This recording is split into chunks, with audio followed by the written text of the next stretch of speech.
Good afternoon, everyone. Bob Pompiani here, soon to be joined by Missy Matthews. We're at the UPMC Rooney Sports Complex getting set for the second half of the season for the Pittsburgh Steelers, who went to their bye week with a 6-2 record. Had a nice week to get some guys healthy, and hopefully some of those guys will be back this week as they go to Washington. One of the more surprising stories of this NFL season. They are 7-2, led by a rookie quarterback in Jaden Daniels and first-year head coach there, Dan Quinn. So it's a team that does a lot of great stuff down there, and the Steelers are going to be challenged. They head to this game looking to remain atop the AFC North after Baltimore and Cincinnati were both winners this week. Mike Tomlin is about to address the media, so let's take you there right now. Good afternoon. Just feel really awesome coming off a bye week. Been in the league a long time. I don't know that I've ever run across a bye week that I didn't feel like was timely or appreciated for the collective, and this one's the same. From a football perspective or a strategy perspective, probably less significant than in years past. I think with the flow of information today, I think some of the self-scout things, some of the things that you traditionally think about regarding bye weeks are more of a continual thing in today's game. At least it is for us in all three phases.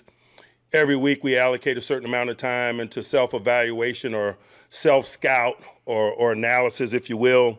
And so it makes that less of a dramatic thing when you lean in on bye week than years past. But we did have a productive week in that regard, just looking at everything that we do in all three phases, how we divide the labor up, what we're doing well, what we're not doing well, in the effort to narrow our focus so we can make victory more fluid over the second half of the year in terms of our performance. So it was a good week in that regard. It was also a good week for those who are leaking a little bit or lack 100% health to regain some of that and get on a moving train, if you will. We got a lot of guys who've been out who have a chance this week, man. We'll be watching their participation on a variety of levels to determine whether or not they'll be included or not. Guys like Corey Trice, Nick Herbig, C. Patterson, Zach Frazier, Tyler, all of those guys who have been out in recent weeks and in some cases an extended period of time on the cusp of it. And so we'll see where their participation leads us and what roles we might carve out for them. Same thing could be said for Cam Sutton, who's available to us now. And so, really bye week is probably spent pondering those possibilities, how to better divide up labor as we get capable people back to us. But I don't view that as a problem, and that's a first world problem if that's a problem, having guys that are capable and guys that have ascended and performed well in their absence, and the complications of infusing them back into the fold, again, is a problem that I'll welcome if you want to describe it as that. And so that's what bye week was about for us. But now as we turn our attention to the Commanders, I'll talk briefly about those guys. Really impressed with first and foremost what they're doing offensively and their young signal caller. Quarterback mobility is an asset to him, but I've been really impressed by his prudent use of it. Not only him, but you got to acknowledge Coach Kingsbury as the architect of it. Their ability to prudently utilize his mobility, particularly in weighty moments, to keep the defense off balance, to win lines to gain, to score points. It shows up in a lot of situational statistics or circumstances. They got 15 rushing touchdowns. They lead the NFL in rushing touchdowns. His quarterback mobility is a component of that. They're 11 of 11 on the season on fourth down conversions. You watch that reel. His mobility, whether by design or ad lib, is a component of that. It doesn't matter what tape you put on, third down, red zone operation. His mobility is a major factor, whether it's by design or by ad lib, play extension, escape. It is something to be reckoned with. It's one of the core components of why they're a dangerous group. You couple that with their unique ball security. They've turned the ball over 3 times in 9 games. I think that's a record of some description through 9 games in the NFL. They've thrown 2 interceptions and they fumbled 1 time. You lead the league in rushing touchdowns. You're running the ball as effectively as a collective as they are. and you've only turned it over 3 times in 9 games, man, you're going to be 7-2. And so, man, we're preparing with an edge. We respect those things. But they got a total unit. McLaren is a guy that is a significant winner in one-on-one matchups. We better do a really good job of thoughtfully managing our exposure to him and working to minimize him, particularly in circumstances. But they do a nice job of utilizing all the eligibles. I'd be remiss if I didn't mention the impressive complementary backfield that they have. Robinson is kind of a nuts and bolts downhill guy. Everyone in football is familiar with Eckler and his talents in the running game and in the passing game. And Jeremy McNichols has done a really nice job for him. We had Jeremy here a couple of years ago in training camp with us, man. He's a core special teams contributor. And, Coach Kingsbury is doing a nice job of finding football for him within the offensive structure as well. Ertz is a dangerous tight end. Is capable of getting down the grass, man, and they got a well-rounded wide receiver group that makes it a more formidable group in 3 wide receiver sets and so forth. On the defensive side of the ball, man, they're highly fundamental. They're very rarely out of place. They don't give up big plays. I think they're 5th in the league in pass defense, and I think that's reflective of the lid that they keep on it continually. Man, their inside linebacker tandem not only is a catalyst for them in terms of playmaking and energy, but you see how they thoughtfully utilize their talent schematically. Luvu, man, is an awesome combination linebacker in that he's really good at playing off the ball, but he's also good at rushing the passer. You get in one-dimensional passing circumstances, he essentially becomes a defensive end. They deploy him in similar ways as they did Micah Parsons when Micah was young, and he was kind of more of a hybrid player in Dallas. Obviously, Micah's more of an end now. But when he was young, he was more of a hybrid. And I think about that when I see the many ways that they're moving Luvu around and finding ways to get him on a variety of people from a rush standpoint. Bobby Wagner, what can you say about Bobby that hadn't already been said, man? He's got a legendary body of work for this generation, 194 games, 193 starts, over 1,000+ career solo tackles. Man, you could tell he's a student of the game and hub of communication for them. Their new outfit in that everyone is new to the schematics and new to Dan Quinn's approach to business, but Bobby Wagner isn't. And I imagine that he is a catalyst for growth within that collective and a hub of communication, and really steadies a lot of warders. You watch their tape. You can tell he has a lot of latitude in terms of getting them in and out of defenses. And just that time-tested relationship in a variety of locations, man, you cannot put a price tag on. And I'd imagine he's been really significant while they've done some of the really nice things that they've done. Up front, man, you got to deal with Payne inside, Fowler outside. They've got some turnover on the edge. But again, they have some guys that are familiar to Dan Quinn, man. I think Dan coached Fowler at Florida, for example. And so there's some relationships or some depth to those warders that I think aid transition. They've been really thoughtful in that regard. They've done a nice job of tooling their secondary in recent years with top quality draft talent. Mike Forbes at corner, and the acquisition of Jeremy Chin at safety, I can't say enough about. I've always respected Chin's game. He's good in a lot of ways, man. He's good down in and around the line of scrimmage versus the run. He plays big nickel for him. He's a good blitzer. He covers tight ends in one-dimensional passing moments. And so he's a good and versatile player that I think really adds value to them on the back end. As I mentioned, they're very good at the turnover game. They're good at getting them. They're good at possessing the ball. We're playing them in their venue. They're a 7-2 bunch. And so on the surface, obviously, there's a lot of things to be excited about. We're equally as excited just to getting back to doing what it is that we're doing and getting back in a stadium and competing. And so with that being said, I'll pause and open it up for questions. Mike, is 8 games enough of an indicator to determine, what you are or what your identity is? I think that, that's a slippery discussion because oftentimes your immediate identity is affected by current circumstance. When there's a lack of player availability in certain areas, oftentimes it affects how you go about business. For example, for a large part of that 8 games that you mentioned, we only had TJ and we didn't have Alex Highsmith or Nick Herbig. And so that might affect, how you rush, particularly in one-dimensional moments. And so broadly, yes, but there's some complexities if I'm legitimately answering that question, because oftentimes your day-to-day decisions in the short term are affected by current circumstance. And so the larger body of time that you look at, the more true that statement is. And oftentimes 8 games can be or cannot be enough of a sample size to legitimately address that. You like where you are after 8 games? I've learned not to overanalyze it, to be quite honest with you. There's a, axiom in coaching, you are what your record is. And so I don't waste a lot of time pondering, to be quite honest with you. I'm just trying to focus on number 7. Mike, what did you see in the Giants tape that you want to shore up run defense-wise?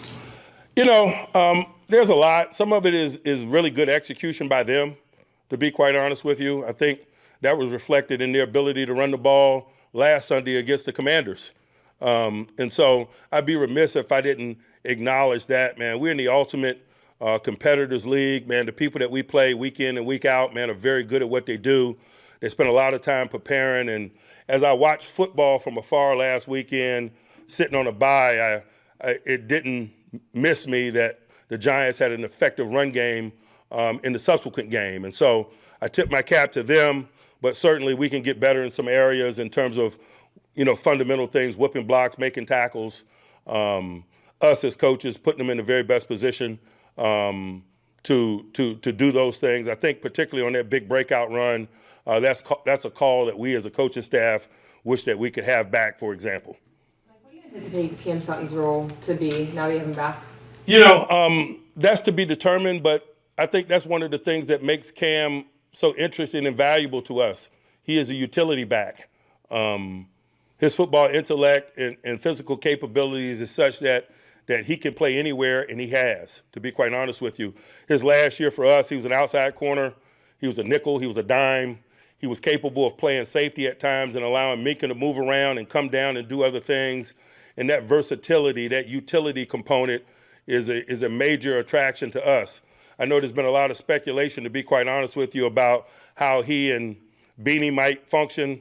It's really 2 separate discussions. Cam is capable of playing anywhere in the secondary. And so if people need to be concerned about reps or divisional labor, I would advise everybody in the secondary to be on notice, because Cam is that versatile. Mike, what have you learned maybe about your wide receiver depth through the first 8 games? That when called upon, they're capable of delivering. And I just think with each passing week, like the sample size component discussion we're having over here, there'll be more opportunities to display that, particularly as people work schematically to minimize George. It creates one-on-one opportunity for others. Sometimes people have dual agendas. They want to minimize George and Pat, and that further creates opportunities for others. I just feel like we have a group that's hardworking and capable, and can't wait to show the football world those capabilities. And every time we step into a stadium, they get an opportunity to do so, and you've seen some examples of it already. Obviously, the trade deadline is here in a couple hours. Is there a piece that needs to be added to that group? Do you anticipate any kind of movement? We work the trade market, not only at that position, but all positions. I think every team does, particularly those of us that are trying to lean in as the road gets narrow. And so I acknowledge that we're active participants in trade discussions, but to be quite honest with you, we always are. And so, I wouldn't read too much into that behavior. I just think that's normal, prudent business for us if you're trying to be a developing world championship outfit. With Russ at quarterback now, does that perhaps heighten your desire to add to that room because you might be able to net more out of the passing game, or is he the kind of quarterback that can get more out of what you have? I don't know that his presence or lack of his presence changes our appetite for adding talent. Talent that could help us win, not only at that position, but any. I just think that's always our mentality, particularly talent at value.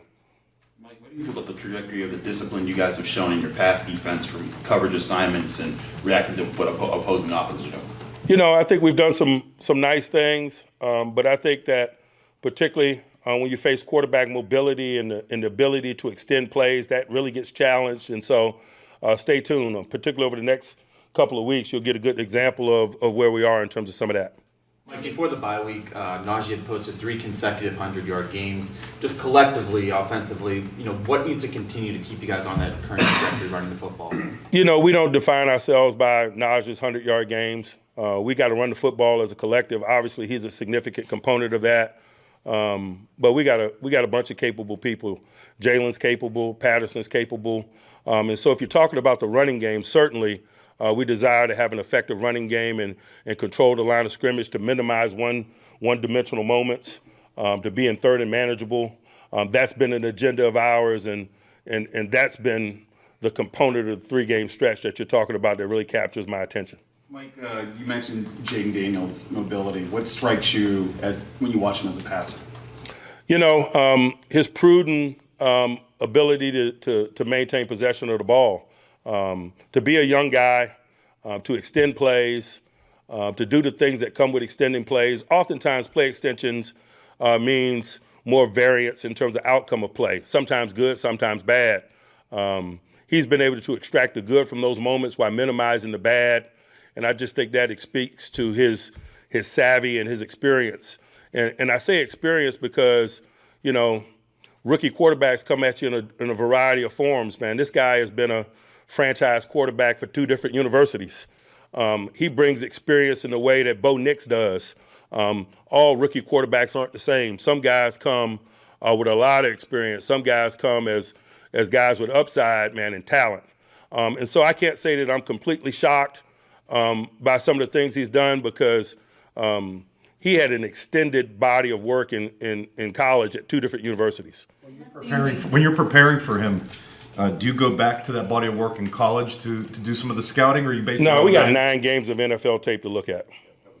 In that same vein, what are some of the challenges of specifically facing a rookie compared to some of the vets, guys like Rodgers, Dak Prescott, Kirk Cousins you've seen this? I don't view it any differently. I don't categorize what I'm looking at as rookie or veteran. I just look at what's on tape and build an appropriate plan relative to it. I don't think you'll find anybody that would say he's playing like a rookie, and sometimes some veteran players play like a rookie. And so I generally just look at tape. I don't care about the narrative component of it, to be quite honest with you. Mike, what happened with Justin Fields at the end of the last game week, and do you expect him to be ready this week? He experienced a minor hamstring injury on our last day of practice going into the Giant game. We didn't want a small problem to become a big problem. We designated him the 3rd quarterback. But given the bye week, man, and the week that's ahead of us, we're not imagining that to be a problem. But again, we'll let participation be our guide in terms of how we divide the labor up. Russ, the starter, you did say that there was going to be the potential for a Justin Fields package. Do you anticipate seeing that as we go down the line here in the I would always anticipate seeing that, as long as both guys are on our roster. Like when you have a week where you don't do that well stopping the run, like Cam, for example, was upset about it after the game, does it help in a way when like you got team that leads the league in rushing touchdowns, and you got the Ravens coming the week after that? Does that help get their attention maybe even more quickly? No, we don't care about the Joneses, man. Our story is our story. We got an agenda that we're trying to live, and when we don't meet it, man, we're thumb pointers. We guys that look in the mirror, and so the opponent, the nameless great faces that we play are relevant in terms of the agendas, particularly the things that we value and the places that we hang our hat. Just following up on your comments about McLaurin, in terms of his personal skill set and how he's deployed by Washington, is it similar to what you've seen recently in Devontae and CeeDee Lamb? No, it's not, particularly in terms of CD, man. CD works a lot inside. This guy's his own man. They do a nice job of highlighting him and getting him in one-on-one circumstances. Devontae was so new to the Jets, I really can't describe his role, or I didn't have a clear understanding of his role. And so I'd be reaching if I was comparing that to recent matchups in that regard. Mike, have you used Joey a little less to shadow a guy? And if so, is that a byproduct of having Dante on the other side? No, we're putting him where we deem appropriate. Sometimes matching the guy is most appropriate. Sometimes putting him in isolation formation structure is appropriate, meaning people that do a lot of backside one-on-one stuff on the backside of formations probably merit that he plays away from the nickel. He's been doing some of that. the big thing is week in and week out, man, we believe he's a top-notch guy, and we want to figure out the best way that we can utilize his talents and the effort to help us. Sometimes it's one-on-one football. Sometimes it's within the framework of offensive structure, and we make that decision week in and week out. Sometimes it's right and left. We have a lot of information at our disposal relative to analytics that aid us in that discussion, that make it a little bit more complex discussion as opposed to, telling Joey to follow McLaren, for example. Mike, when it comes to Russ, Calvin Austin, George Pickens, guys have talked about how much they've worked with him before and after practice on specific routes, timing, and extra things that they're like, hey, we're really nailing this down. How much have you seen him bring that better experience away from just practice to go the extra mile in ways that maybe haven't been as regularly? I'm not going to make that something unique, and they're probably not either. They're just answering questions. I don't know a professional quarterback and receiver crew that doesn't work before and after practice, particularly if you're trying to be great and compete for a world championship. That's just standard operating procedure. Anyone else? All right. Thanks, guys.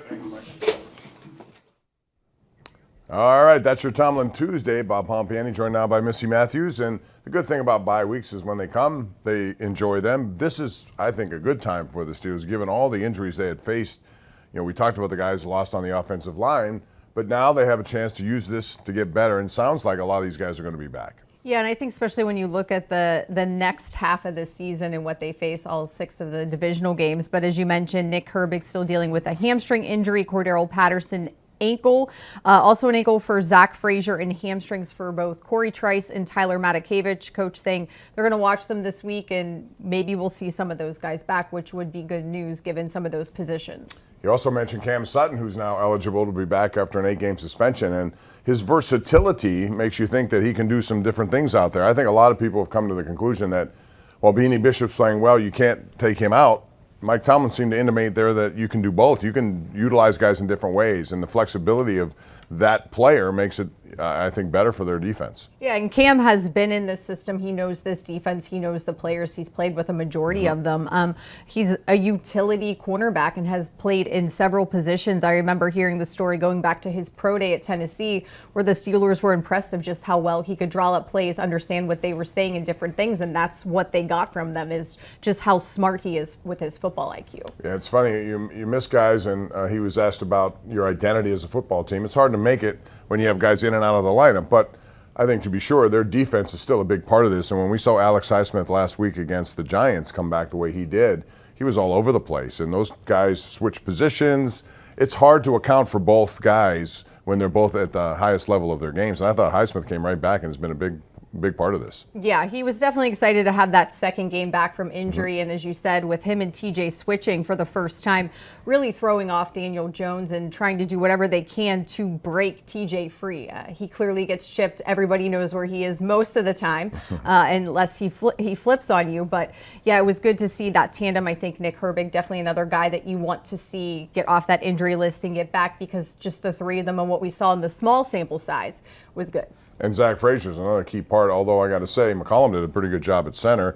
You've been down there watching him every game on the sidelines. It's not easy for a guy to come in and take that spot and be good at that spot. I think largely he was. Yeah, I think from Coach Tomlin to Russell Wilson, everybody has high praise for Ryan and what he was able to do, how confident he was when he stepped in, not having, any botched snaps or something like that, and just being able to help the rest of the guys because there are so many moving parts on that O-line, unfortunately, that we've seen so far this season. So the Steelers get ready for the Commanders, 6-2 versus 7-2.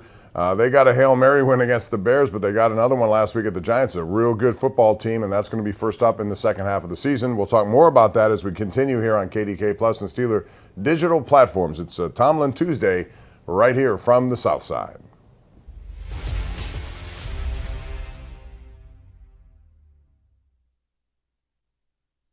Want to get gear direct from the team? Shop all things black and gold at the official Steelers Pro Shop located at Acrisure Stadium. Get the latest sideline apparel and hats, jerseys of your favorite players, authentic memorabilia, custom gear and exclusives you can only find here. Don't forget, you aren't game day ready without a terrible towel. The Steelers Pro Shop has everything you need to be part of the legendary Steelers Nation. Come experience the Acrisure Stadium shopping environment or shop online at shop.steelers.com. He said his name, so that's when I was surprised when I seen his face on the screen. So, yeah, he gave me a little homage when he did my thing and he did his kick. So it was a cool moment. I was waiting for the kick. I didn't see it. He did. It just wasn't high enough. He didn't get his leg high enough. You know. He's old. Yeah, he old. I gave it to him. He can have that. Well, you didn't find out till he walked out. Yeah, till he walked out. Because he told me he was going to be on the field, but he's always on the field for some games. So I didn't find out till he really walked out there. So it was a crazy moment. Did he want to surprise you with it? I think it was that. I think he wanted to surprise me, which it was. It was a good surprise. It was. What is your thing? I didn't know you had a thing. I do the little no-fly zone. I've been doing that at Penn State. So, yeah, he did that in his little walkout. Did you ever have to tell him throughout your entire career, don't be calling my coaches, Dad?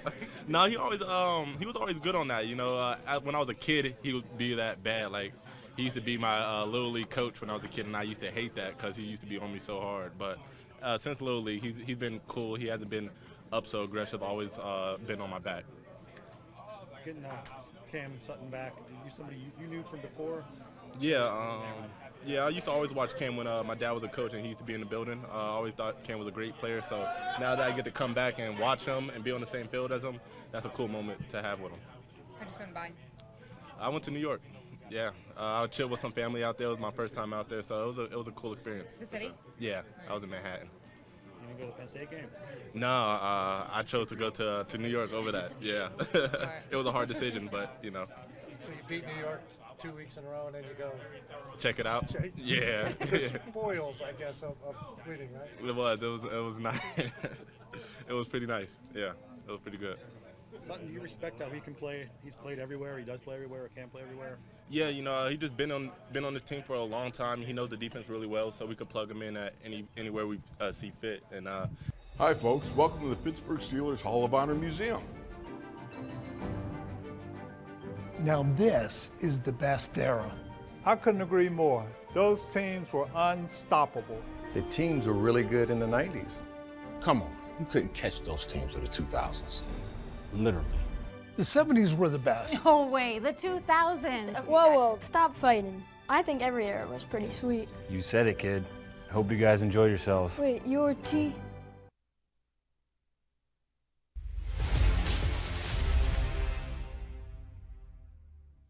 with the flow of information today, I think some of the self-scout things, some of the things that you traditionally think about regarding bye weeks are more of a continual thing in today's game. At least it is for us in all three phases. Every week we allocate a certain amount of time into self-evaluation or self-scout or analysis, if you will. And so it makes that less of a dramatic thing when you lean in on bye week than years past. Yeah, self-scouting is a big part of it. Mike Tomlin normally likes to reflect at the end of a season, but when you have an opportunity to do it, you do it now and just look at some of the things that have happened. Certainly their anticipation coming into the season, Missy, was be a play-action team. Use the run game to help the pass game, and when it's on the way it has been under Russell Wilson especially, I think you can see the benefits of it down the field. Yeah, the 30 straight games of 100-plus yards on the ground for Najee Harris, but then I think even when you go back to the beginning of the season, it was Justin Fields using his legs and helping with the run game there. It's crazy, you know, we did the 84 Lumber Mike Tomlin Show bye week edition last week. When you go back to week 1 in Atlanta and go through all those games and just forget and have to remember all of the different things that happened. Corey Trice, a guy that could return from injury, his big interception in Denver. There's just been a lot, but I think the offense for sure is getting to what Arthur Smith wants with the physicality, the run game, and the play action, as you said. And their tight ends, they dress a lot of them. They've come up with plays in the pass game, block game, whatever the case, but Harris is really taking it to a new level. Whatever's fueling him, the guy has always been an angry runner, and he continues to be. It's hard to take him down, and when you have 3 straight 100-yard games, you set the stage for what can happen down the field, because that defense cannot afford to not, load the box and think about a run, because it's normally going to happen. But when it doesn't, Russell Wilson has this good vision. You could see it. It took a while in that first game because he hadn't played in such a long time, but since then, he's been really good about locating guys down the field. Well, I think, too, Jaylen Warren finally healthy. He was dealing with an injury earlier in the season, having that 1-2 punch. And then if you get Cordero Patterson back, We saw the flashes of what could come with him in Indianapolis before he had to leave the game early. So hopefully the right guys are getting healthy, and all the guys possibly, just in terms of depth and whatnot. But I think, when Najee's able to run like that, all of the running backs, that really helps an offensive line. They get going and get very excited. And it's very spontaneous, but yet it's something that really brings them together. And offensive linemen, of course, love to run the ball. No question. And a pass like this to Calvin Austin was just beautiful, right on the money there. And Wilson is good about dropping those passes in like that, and makes him very difficult to try to defend. But the offensive line you mentioned, and I think when you look at these guys, so many different players have had to come in immediately and make, next man up mentality, and they've been very good about doing it. And so therefore, given the injuries, I think 6-2 is a really good record to accumulate. Absolutely, and you need to get every win that you can, knowing what the second half, the back end of your season looks like, because it's not going to be easy. There's, playing on short weeks following Raven games. There's a lot that's going to go into it, and as you know, winning the division is always the first priority. It helps every team make sure that they punch their ticket to the postseason. And this is an unusual setup because you have all these division games really packed into about a 6-week span there. Do you like that? I think, at the beginning, I thought to myself, that's a little bit too much. I kind of like them sprinkled throughout the course of a season. But the more this season rolls on and you see these matchups week to week to week, I mean, it's going to be very intriguing. Of course, there's always division games towards the end. The NFL loves to have those last, 2-3 weeks. I do think it's unfair to the Steelers that they have not played a division game yet. It would have been great to catch Cincinnati when they were kind of a mess and didn't have things together. Now they're starting to slowly come back from a really large hole that they dug themselves into early in the season. Every other team has played an AFC North matchup, not the Steelers, but you can't really change it. You knew it as soon as it was released in April or May. But it is interesting that they have not done that yet. No, I just think the week-to-week drama that will take place. I mean, you're No right. doubt. And it will be on Hard Knocks. And Hard Knocks is already here, taking over parking spaces, so that's going to make it difficult to park. But hey, bottom line is, I think if you want drama, you're going to get it in the last half of this season. So, and you're right though, that, you do catch a team early in the season. Cincinnati had lost 4 straight home games if you had them early in the year, and I think the Steelers benefited by getting Kirk Cousins at the beginning of the year before he got his, feet from under him. Bo Nix, another guy, and he's been better since then. So timing is about it, but as Mike Tomlin says, you can't control the schedule. So no sense worrying about it. That's for us to do. We can talk still about complain, it. though. Of course we can. All right, we'll take a break and come back with more as we continue here breaking down a Tomlin Tuesday. Mike Tomlin addressed the media in case you missed some of it. We'll play it back and talk more about the issues that face the Steelers as they get set for the Washington Commanders. That's next, right here on KDK Plus and Steeler Digital platforms.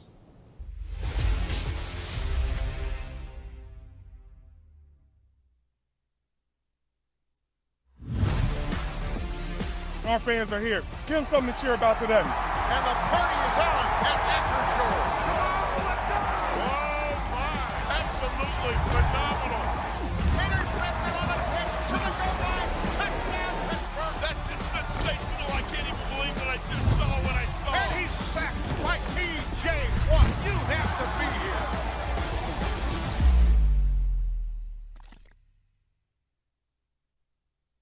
Trying to make too many plays and just not just seeing the offense as what it is.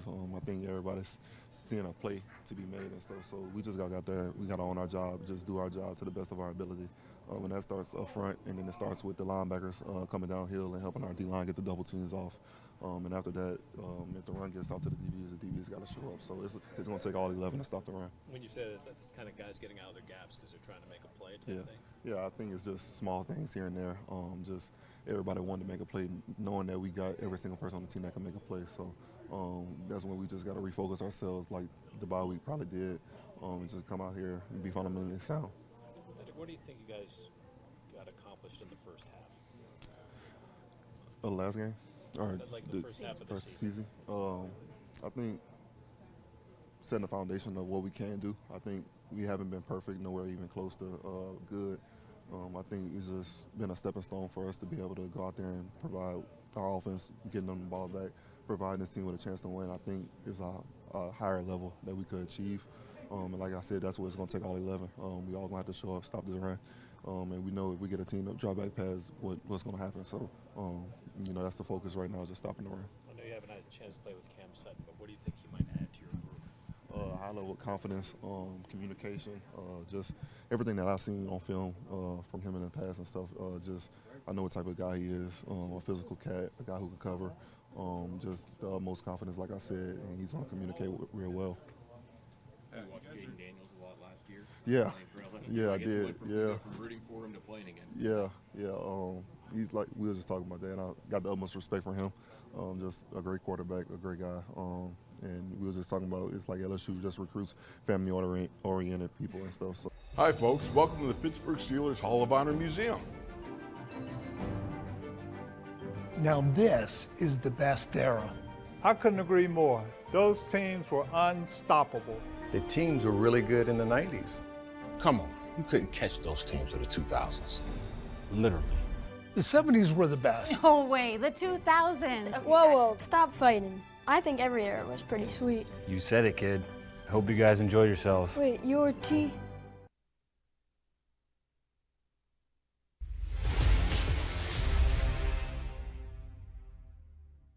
Particularly as people work schematically to minimize George, it creates one-on-one opportunity for others.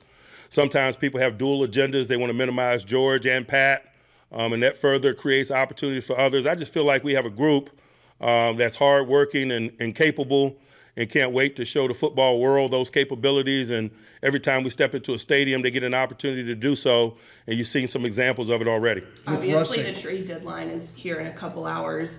Is there a piece that needs to be added to that group? Do you anticipate any kind of movement? We work the trade market, not only at that position, but all positions. I think every team does, particularly those of us that are trying to lean in as the road gets narrow. And so I acknowledge that we're active participants in trade discussions, but to be quite honest with you, we always are. All right, welcome back. Bob Pompiani, Missy Matthews with you, and this is NFL trade deadline day, 4 p.m. today, and we'll see what happens. Already a lot of activity throughout the previous couple of weeks. Today, something new, Zadarius Smith goes from Cleveland to Detroit, a Detroit team that lost Aiden Hutchinson, so they had a need there, and they're bullish on their team. Right now it's 7-1. It's a really good team that's operating at a high level offensively, but they needed some help in that regard. So the Steelers are active, and he says they've always been active. And you listen to, I'm sure Omar Khan is going to get a kink in his neck for listening to so many calls. Like, you keep getting calls. There have been 13 in-season trades so far across the NFL. Of course, one could be happening right now that we don't know about, but as you said, the deadline is 4 o'clock today. Also, the Panthers trading another wide receiver, Jonathan Mingo, to the Dallas Cowboys. Yeah, there are guys out there, Adam Thielen, they're Mike Williams, veteran guys. There's, who knows what they have going on. But I think it's important to know that it doesn't necessarily have to be also just wide receiver. It could be, there are other depth positions that every team would love to help in case of injury. And they've seen enough on their offensive line and their defensive line. You never know when you're going to need a lot of depth there. So there could be talks going on in that direction too. Yeah, and I think it's one of those things, as Coach Tomlin said, that they are always active. It's almost like on draft day. Everybody's calling everybody, can you move up? Do you want to move down? What are you looking at to try to figure out, the puzzle? Because you don't know what other people are going to do. I'm sure because there's just a few hours left, it is the crunch time. Maybe some prices are a little bit higher, but it is exciting. And this is the first time that they've moved it back 1 week just because there's an extra game now too. And, a lot of teams are in a position of wanting to add on. There are very few of them at this point, although probably more than you might think, who are willing to just give away some talent to accumulate draft capital. They're in that position at 2-6, whatever the case may be, and realistically don't have a chance. So there are a lot of things going on. The one thing I'll say about the Steelers, if they don't add a wide receiver, Russell Wilson's ability to kind of go through his progressions. We've already seen this in 2 weeks that both Van Jefferson and Calvin Austin have been targeted more and have made more receptions as a result of him being in there and his ability to locate those kind of guys. Yeah, and I think and this guy too, right? Yeah. Big Darnell Washington. Yeah, I think, obviously that's what Russ has added to this offense. We saw some flashes of those guys in previous games, but for Van Jefferson to get into the end zone, that was great to see. And even, Scotty Miller has been targeted here and there. It was only a few times when Justin Fields was in at quarterback. So they do have a number of guys. I do worry if, God forbid, there is an injury, then what happens if they're not able to acquire a wide receiver? But it's just one of those games, you can have the best laid plan, but sometimes things don't go your way. Injuries occur to every team, everywhere. We saw it last year for the Steelers at inside linebacker, and also you saw there Pat Freiermuth. I think the tight ends are adding a different dimension because those are guys that are also involved. And Arthur Smith loves his tight ends. They dress a lot of them every game. You see Michael Pruitt was involved in a lot of things. In fact, on that one little dump off to Washington, he was behind the defense. He was actually open in that regard too. So you're going to see a lot of tight end activity, I think, here. And what about Pickens, though? He's really come to life in the last couple of games. The hand-eye coordination's pretty much off the charts. Yeah, it's everything that we've seen since the Steelers drafted him. You go back to his rookie season and the game in Cleveland, just different things, the crazy catches. What if it's 50-50 for him, it's probably more like 60-40. It really is. And Russell Wilson so far 2 for 2 in these outings. Mike Tomlin at the time made that decision. A lot of people were wondering about that decision just because Justin Fields had been doing a pretty good job. 4-2, 10 touchdowns, 1 interception. That was it. But he wanted to take this offense to a different level. And I think, Missy, honestly, when they acquired him, they wanted to see what this offense would look like with Russell Wilson in charge of it. And that's why he went to this move. And 2 games into it, looks pretty good. Yeah, I will caution it was the Jets and the Giants in that order, but I do think there is something to it, and maybe it was great that those were the first 2 opponents. Then you head into a bye week, get some more fresh legs under you before you go into this half of the season. And I do think, Coach would say it's a small sample size, but it is opening things up, as you said. Other guys are becoming more involved, and it's good to see scoring points. It's been a little bit. Yeah, twice over 30, and that's the bottom line here. You want to score more points to make it easier on your defense, which right now has been very stingy, especially in the second half. We'll talk more about that. We'll get into other things as we continue here. This is Tomlin Tuesday, Mike Tomlin press conference. We'll be back right after this.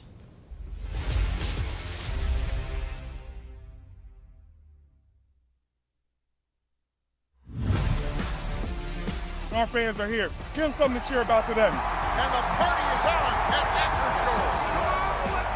Oh my, absolutely phenomenal. Interception on a kick to the goal line. Touchdown Pittsburgh. That's just sensational. I can't even believe that I just saw what I saw. And he's sacked by T.J. Watt. You have to be here.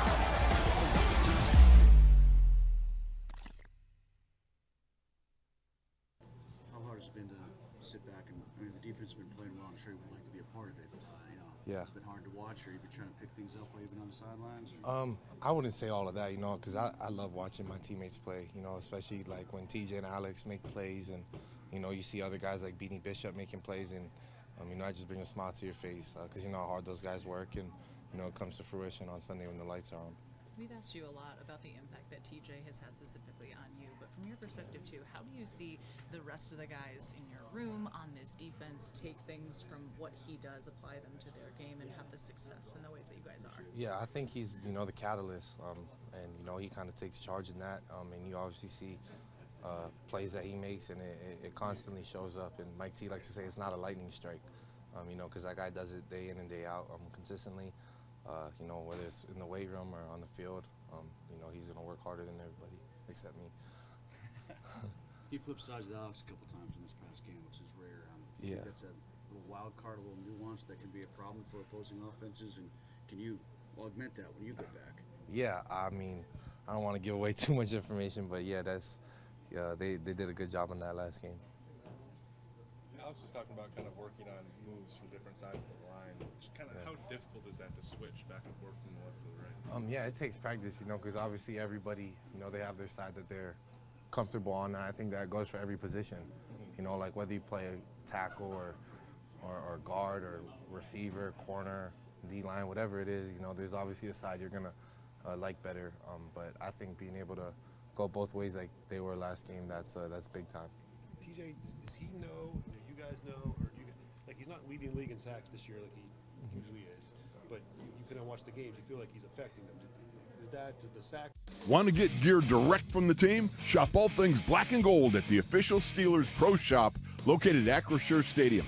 Get the latest sideline apparel and hats, jerseys of your favorite players, authentic memorabilia, custom gear, and exclusives you can only find here. Don't forget, you aren't game day ready without a terrible towel. The Steelers Pro Shop has everything you need to be part of the legendary Steelers Nation. Come experience the Acrisure Stadium shopping environment or shop online at shop.steelers.com.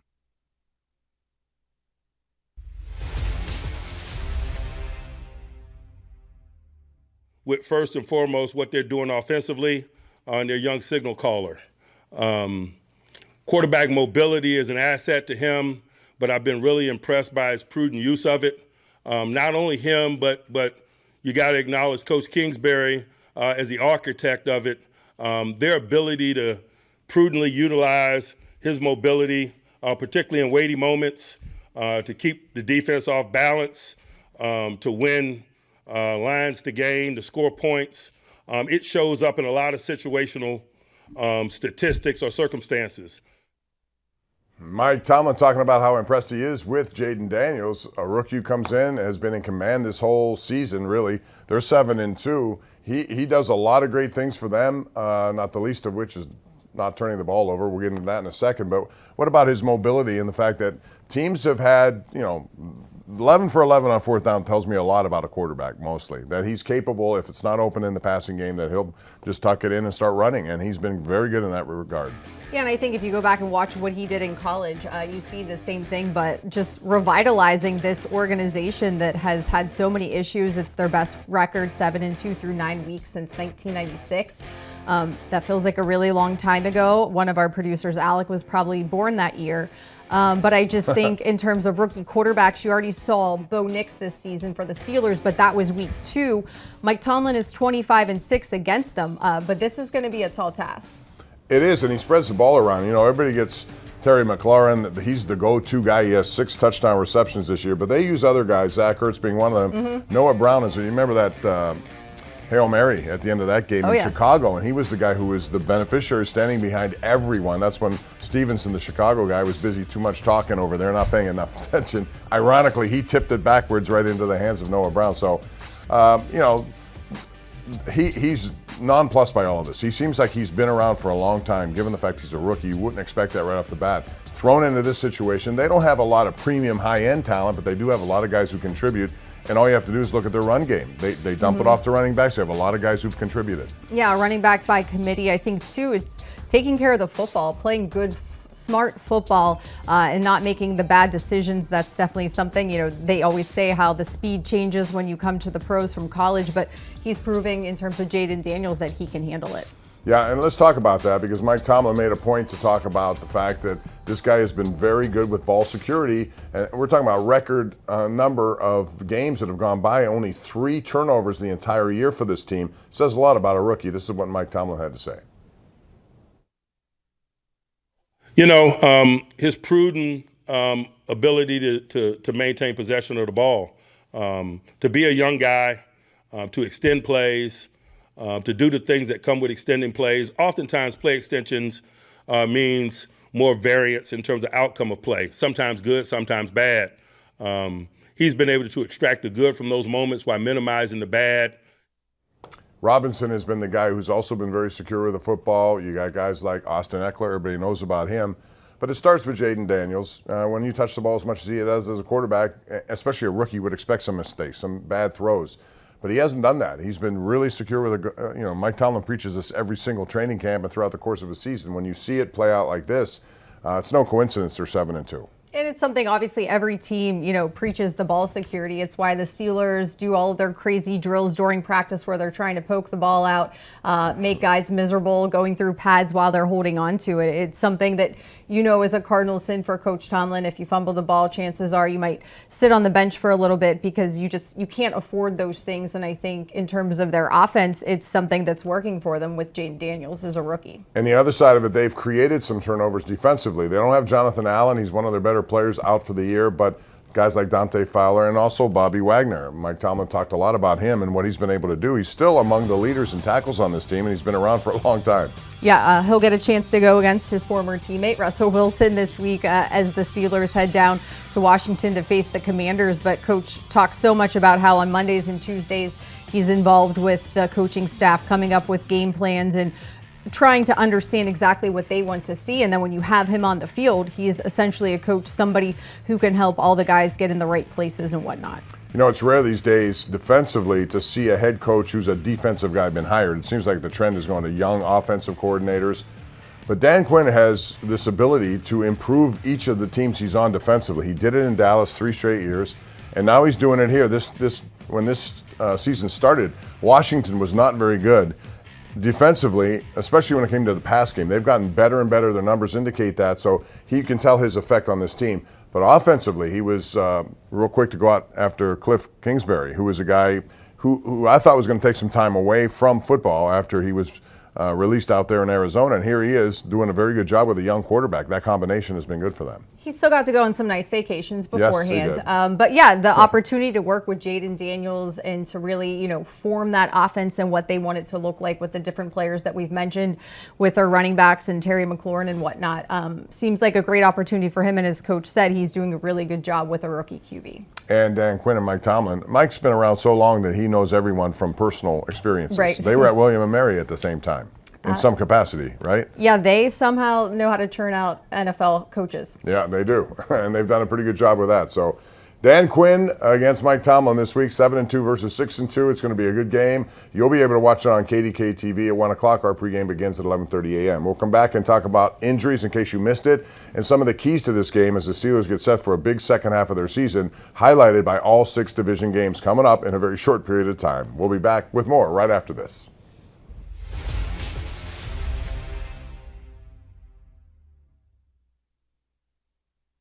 Want to get gear direct from the team? Shop all things black and gold at the official Steelers Pro Shop located at Acrisure Stadium. Get the latest sideline apparel and hats, jerseys of your favorite players, authentic memorabilia, custom gear, and exclusives you can only find here. Don't forget, you aren't game day ready without a terrible towel. The Steelers Pro Shop has everything you need to be part of the legendary Steelers Nation. Come experience the Acrisure Stadium shopping environment or shop online at shop.steelers.com. Guys, as a defense, I obviously know a lot of self-scouting kind of happens this week, but what for you particularly, you kind of looking to find out about yourself, I guess, or more of just like dig deeper and say, hey, these are some areas that we want to collectively work on? It's a lot. When you're in this league, you're always searching for perfection. So yeah, we've been on it as a secondary. Obviously, always want to be locked in on communicating. Executing and continue to just get after the ball, take the ball away. I know that kind of through the stretch before when you guys lost a couple, there were some conversations about, hey, we aren't communicating great. How do you guys feel like you have shored up some of those communication issues? Pretty good, but you can never, there's always work to be done in this league. There's always opportunities to grow, and that's one thing Coach T, he walks around saying all day, we're gonna search for the get better. So that's just really what we're gonna be doing. We're gonna be searching for the get better on our week off. Guys are definitely gonna stay communicated, definitely gonna stay locked in and just continue to keep growing. That's the best thing about this league. Every week you got a new opportunity to grow, to get better, and that's just what we're gonna be doing. Just searching for the get better and coming in and getting to it. We know we got a tough stretch ahead of us, but just take it one week at a time. Dante, you said from the beginning that your relationship with Joey, you felt like you were on the same page. Now through 8 games, does it feel like you guys played together for a long time? Yeah, definitely, man. We didn't play a lot of ball. We played a lot of good ball. We've been top of the league in a lot of categories, but that means nothing. We just got to keep on working because nobody would care about what we did before bye week if we don't come out this bye week with our head on right, ready to detail our work. And that's really just been the message for both of us. Me being an older guy, that's been the message to him, just to keep growing, keep coming in every day, willing to work, and to get. Our fans are here. Give them something to cheer about today. And the party is on at Acrisure. Oh, my. Absolutely phenomenal. Interception on a pitch to the goal line. Touchdown, Pittsburgh. That's just sensational. I can't even believe that I just saw what I saw. And he's sacked by T.J. Watt. You have to be here.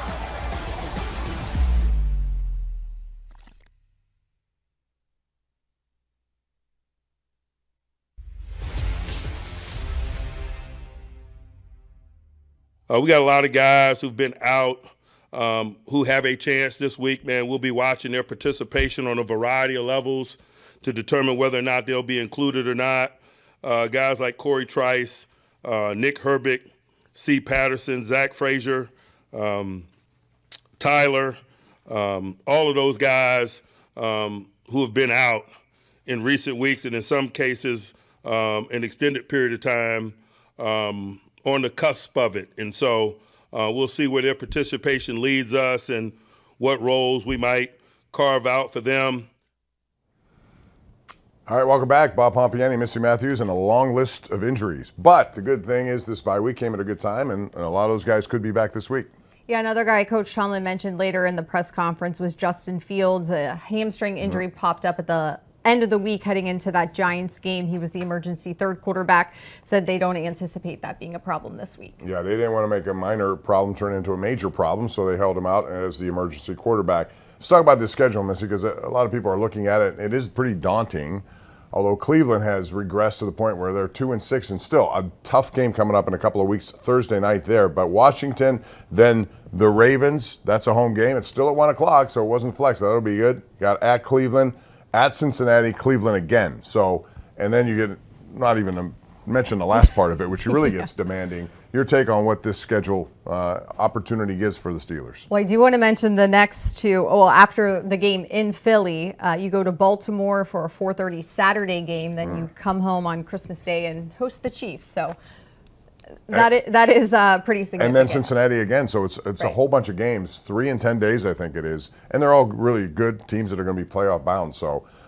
it's going to take everyone to make a contribution here, I think, in this kind of schedule. But the good thing about the Steelers is when you build up a 6-2 record, and I think a lot of us thought if you can actually do that and take advantage of an early schedule with some injuries to quarterbacks, and you caught some guys at the right time, I thought, that's what you have. You have some insurance against a couple of these losses potentially. Yeah, and I think with the AFC North, you can always throw your record out the window. You never know what can happen. The Steelers unfortunately lost to a rookie quarterback last year in Cleveland with DTR. So anything can really happen in these games. They're always low scoring, extremely down to the wire, great to watch. It's why the NFL knows that Hard Knocks following this division is probably in their best interest because there's going to be storylines galore. There's no question about it. The Steelers tried to get to 7-2. Baltimore kept pace this week by winning. They look pretty good right now. Cincinnati added Deontay Johnson. Deontay Johnson, although he didn't have a catch in that game, but I would imagine in time. We saw Hopkins make an impact on Kansas City. Yes. Quickly, and he had 8 catches last night, including 2 touchdowns. As they won that game against the Tampa team, which I didn't think was going to be able to do what they did, they almost, real quick, 2-point conversions. Would you have gone for that if you were them? I would have. Just because I don't want to extend a game with Patrick Mahomes in their quarterback. Because you know it usually won't go in your favor. You're right. Yeah, I'm okay with it. All right, that's going to wrap it up. But before we go, we want to say best of luck to the man who makes this show possible in many ways, Gerard Schaefer. I affectionately call him the G-Dog. But he has been doing this for quite a while, and he is moving on. We just want to wish him all the very best. Because a lot of stuff you don't see that happen in the show, they're taken care of back there. So he has been a good teammate for many, many years. Tuesdays will not be the same. Won't be the same. But we wish you all the best, Gerard. It's been great working with you. We look forward to future endeavors with you as well.